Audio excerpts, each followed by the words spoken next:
Kinilala ni Pangulong Ferdinand R. Marcos Jr. ang sakripisyo at legasiya ng ating mga bayani na nakipaglaban para sa ating kasarinlan. Sa kanyang talumpati sa Bataan ngayong araw ng Kagitingan, binigyang diin din ng Pangulo ang importansya ng pagkakaisa. Si Kenneth Pasyente ng PTV sa Balitang Pambansa, live. Yes, Alan, kaisa nga ng sambayanan si Pangulong Ferdinand R. Marcos Jr. sa paggunita ng ika-83 taong anibersaryo ng Araw ng Kagitingan ngayong taon. Pinangunahan niya ang pagdiriwang nito dito mismo sa Bataan kung saan ilang aktibidad ang isinagawa.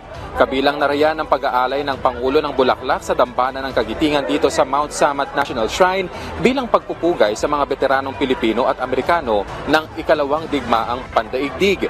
Sa talumpati ng Pangulo, binigyang diin nito ang naging ambag ng mga veterano na nag-alay ng kanilang buhay at kaligtasan para sa tinatamasang kapayapaan at kalayaan ng kasalukuyang panahon. Pero hindi anya ito dapat mabaon sa limot kaya marapat lamang na taon-taon na alalahanin ng mga sakripisyo at hirap ng mga veterano.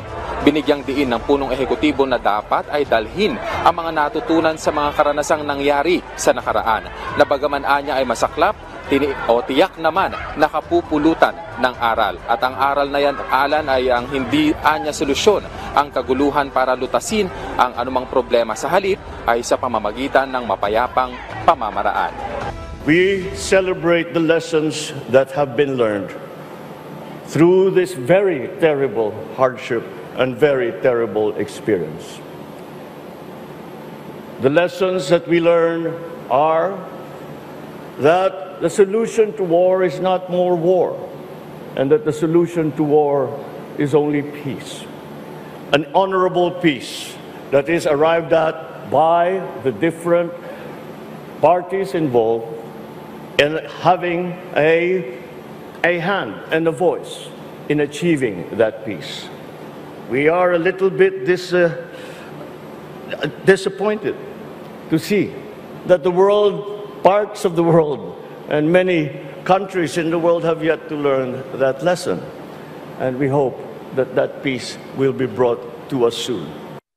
Alan, isa rin sa ipinunto ng Pangulo na hindi maaatim ang kapayapaan ng iisang bansa lamang kaya mahalagaan niya ang pagtutulungan at kooperasyon. Alan.